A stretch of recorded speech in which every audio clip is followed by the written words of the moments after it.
Good morning, good afternoon, and good evening, everybody. Thank you for tuning into another Supatease video, and 10.1.5 is upon us. There's a massive slew of class changes. The whole game is going to be redefined in this patch, and I wanted to bring you 7 overpowered PvP specializations. These are PvP specializations that are receiving specific changes that are likely going to give them a lot more power in this patch, and definitely going to be piquing your interest in terms of playing yourself or getting them onto your squad for some PvP. And if you want to make sure you're staying up to date with everything related to World of Warcraft, entertaining, educational content, smash that subscribe button. Your support is greatly appreciated, and I wouldn't want you to miss out. So let's get started. We got number 7, and this might be a real surprise. I got a couple on this one that definitely come in as a surprise.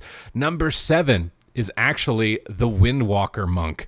Now, the main reason for this isn't the 2% damage, although that is nice. The main thing holding Windwalker back was its lack of defensive capabilities, and in this patch, those are all being enhanced.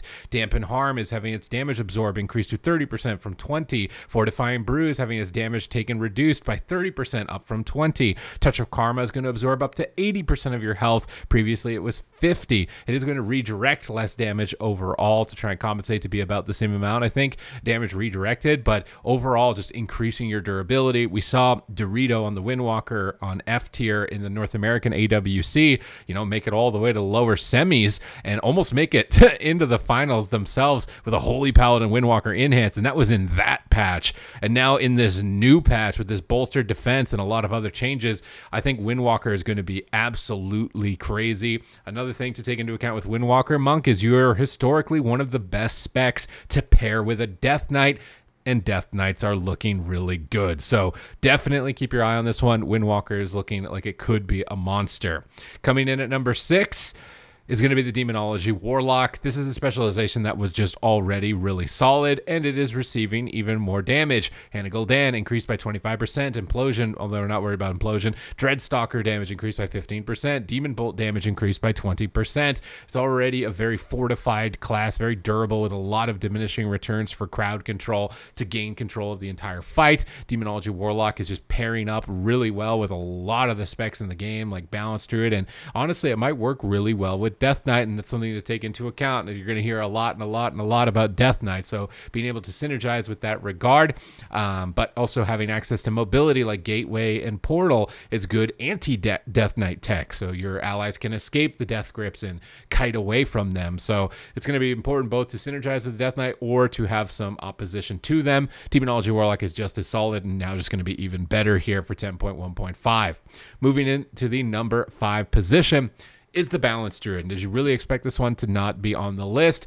Balance Druid, just already a really strong spec, phenomenal. Cyclone is really powerful, particularly high winds. We haven't seen any nerfs coming into to Balance Druid specifically.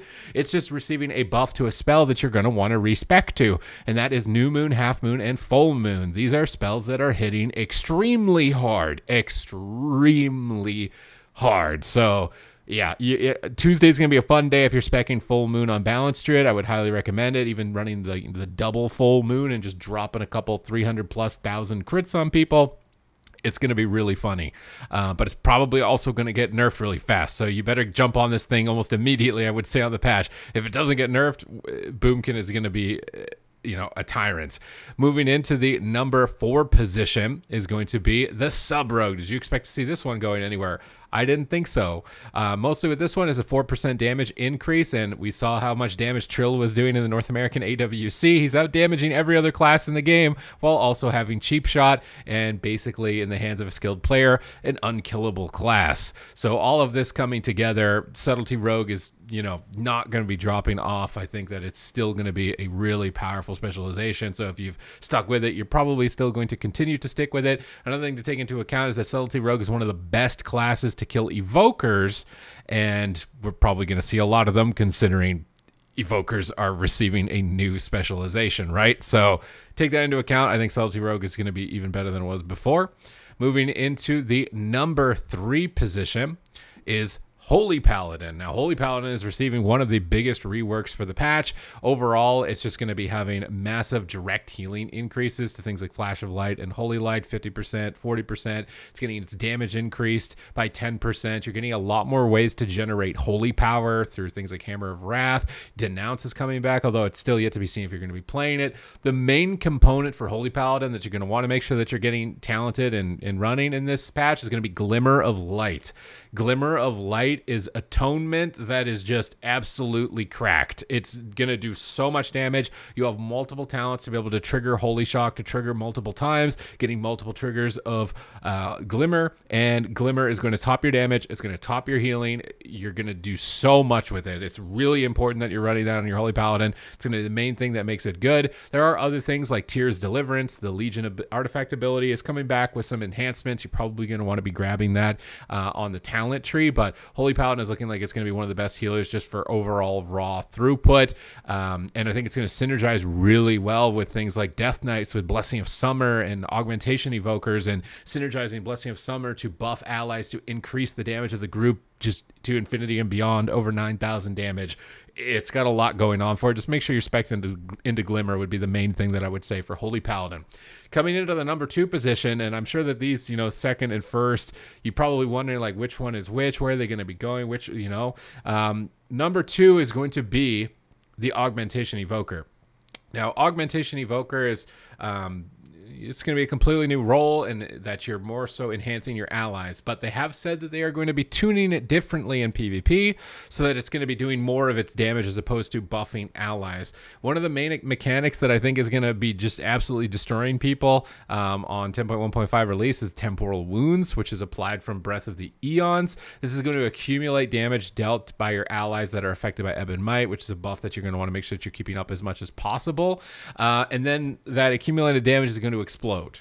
And so buffing all your allies, stacking all that damage into one specific window, and then multiplying and bursting it and critting on that target, it's probably going to be some fireworks, okay? Augmentation Evoker at the moment is kind of being received as just a better Devastation Evoker. It's going to have a little bit better utility. You've got a couple other schools of magic that you can cast, and you're probably going to be doing comparable, maybe if not more damage than that of Devastation. So if you're a Devastation Evoker, I would highly recommend switching over to this. If you'd like to try and experiment with the new role of kind of like that support hybrid damage dealer, it's going to fulfill that niche for you, that desired niche for you. And again, this class is going to be crazy with Death Knights. Okay, Death Knights can grip enemies together.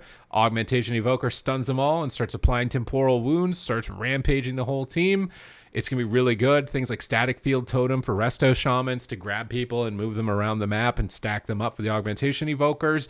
That type of synergy and knockback synergy is going to be really important, I think, on the initial release for PvP, and one of the main contributing factors to why they're going to be so powerful. And now this one, in the number 1 position, with how much we've said it up to this point, you've probably already guessed what it is. The number 1 class for 10.1.5. Unholy Death Knight, and this is just because of a raw throughput. It is just going to be doing a monstrous amount of damage. I've been seeing people in the PTR absolutely bulldozing people. They're reverting nerfs that were previously applied to your Virulent Plague, increasing its damage by 10%. Your Festering Wounds are going to do 250% PvP combat. Your Death Coils are going to be doing 90%, up from 18%. Scourge Strike's going to be doing 30% increased. Clawing Shadows is going to be doing 30% increase. This is really just a raw throughput reason why I think Unholy Death Knight is going to be so powerful, and the synergies that it has with Augmentation Evoker are going to be great. The synergies that it has with Windwalker and the bolstered defense that class is getting, possibly even things like Balance Druid, gripping targets away so the Balance Druid can cast Full Moons, or gripping targets into a Fell Lord for a Demonology Warlock. This type of deal, like, this is kind of the patch. Like, if you've been waiting for your time, I think the time is now. Unholy DK is likely going to be very cracked for the initial release of 10.1.5. And this is my list. Let me know what you think in the comments down below. Are there any specializations that are grabbing your attention right now moving into the patch that you're excited to check out and try? I hope that this has helped you out in deciding, you know, maybe the class for yourself, or who you should be starting to make some friends with for that portion of the PvP season when 10.1.5 comes out. Other than that, thank you very much for watching the video. I will see you in the next one.